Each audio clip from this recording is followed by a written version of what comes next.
Now that we've talked a bit about what a power series is, let's talk about what our goal for a power series is. Right? Our goal for a power series is to be able to represent a function as a power series. Right? That's what we did using the geometric series trick in the last video. However, not every series will fit so nicely into a geometric series. Right? That's actually quite a rare thing to happen. So what can we do more generally? Well, what we want to do here is say, all right, well, let's say we want our function to equal this nice polynomial here, right? So what we're doing here is we're saying we're going to take the center of our power series and make it a equals 0, just for simplicity, right? We'll generalize that a bit later. Okay, so our goal is to take a function and represent it as a polynomial, an infinite degree polynomial, if you will. Right? The reason we want to do this, the reason we care about power series so much, is polynomials are great. We know we can differentiate them as much as we need to. They're really easy to work with. They're sort of the simplest type of function we can have.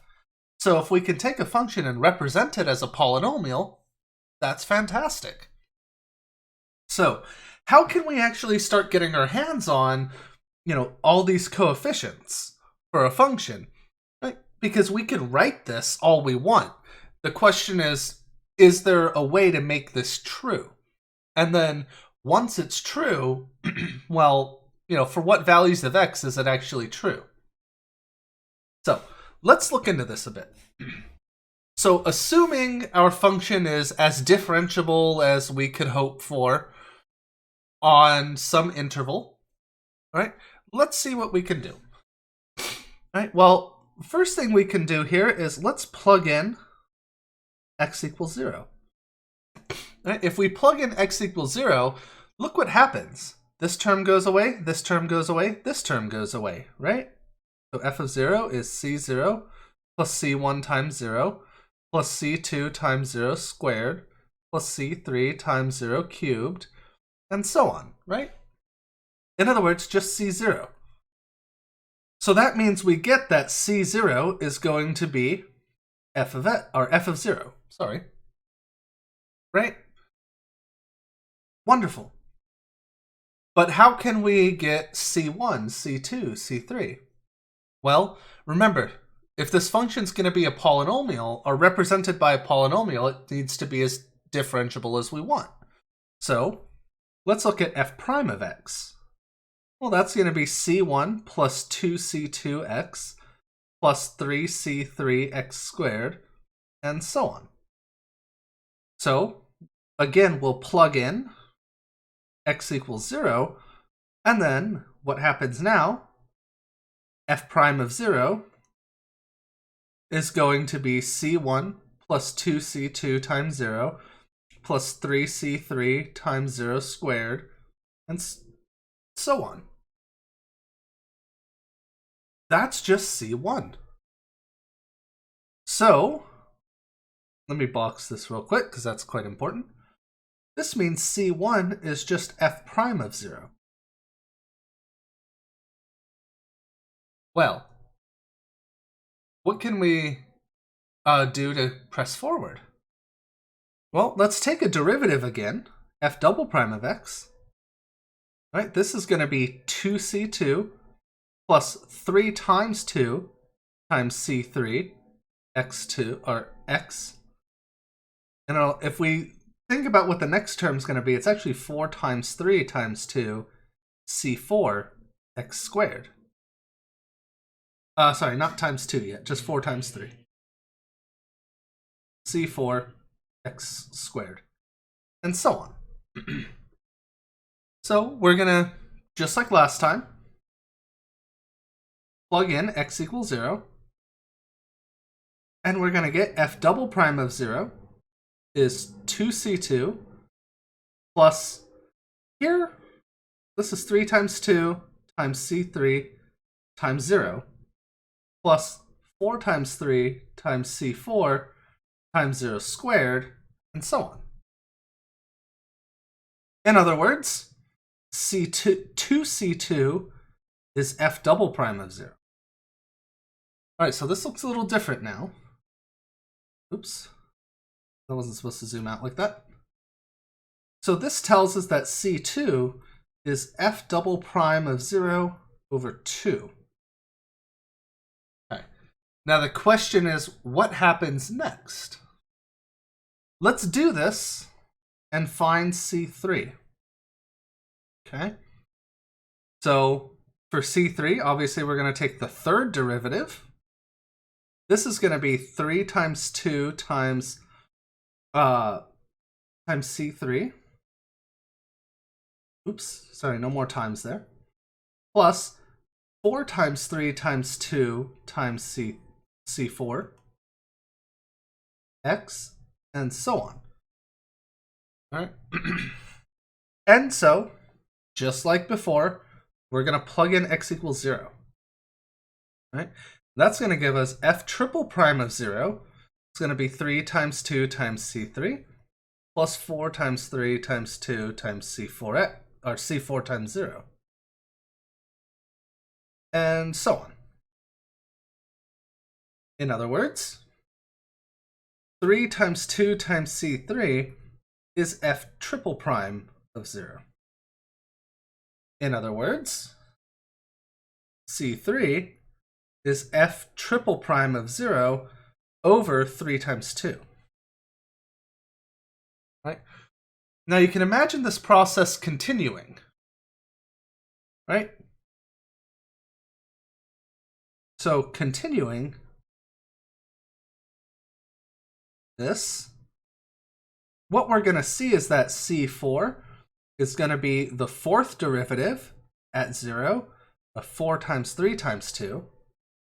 C5 is going to be the fifth derivative at 0 of 5 times 4 times 3 times 2. I don't know why I put a comma there. Right? And that's going to keep going. So in general, what we wind up with is the kth coefficient is going to be the kth derivative at 0. And if we look at what's going on in the denominator each time there, that's just k factorial. That's it. Right? So this is the general coefficient here. So what we've sort of created here is what's called a Maclauren series.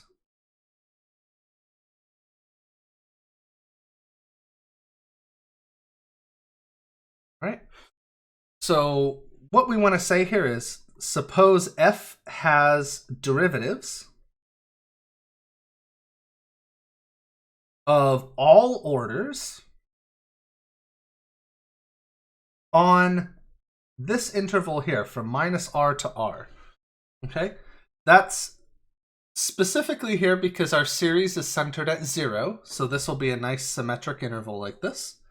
Then the Maclauren series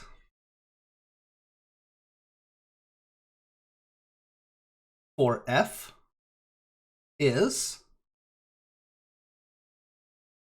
right, so it's f of x equals f of 0 plus f prime of 0, x, plus f double prime of 0 over 2.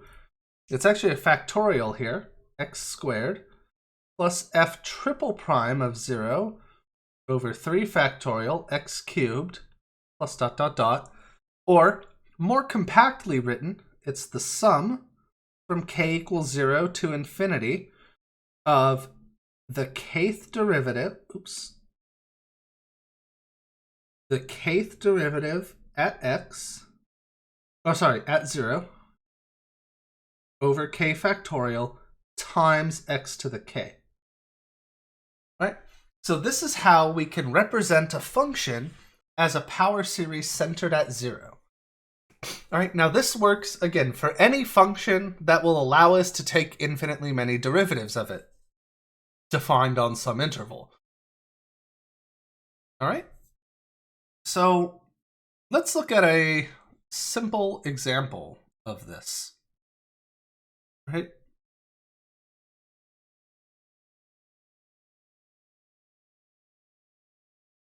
So let's start with, let's do two examples here, right? The first one we'll do is e to the x. Okay? So, well, that means what we should do here is figure out what these Maclauren coefficients look like, these terms right here. Once we know what these look like, we can easily build the function. Build the power series, I mean. So the way I like to do this is to just make a chart here. So we're going to write down the k value. Right? We're going to write down the kth derivative of x, or of f of x. And then we're going to write down the kth derivative specifically with 0 plugged in, right? Once we have that, we can build this pretty easily. So we want to start with k equals 0, and let's just do a few of these and see if we can find the pattern. All right, so let's find all our derivatives. The 0th derivative of a function is the function itself, so this is just e to the x. The first derivative is e to the x. The second derivative is e to the x. The third derivative is e to the x, and, you know, you're probably not surprised by this. If we plug in 0, each time we just get a 1, right? And I know it's pretty tricky, but see if you can figure out the pattern for this, for the derivatives here, right? The pattern for this derivative, it's always 1, right? So ck, this is just going to be 1 over k factorial. Does that make sense? Right? And so f of x, which is e to the x, this is just equal to the sum from k equals 0 to infinity of 1 over k factorial times x to the k. Right? We're just plugging in this 1 over k factorial to this formula right here. All right? Hopefully that's not too bad. We'll do the next example in another video.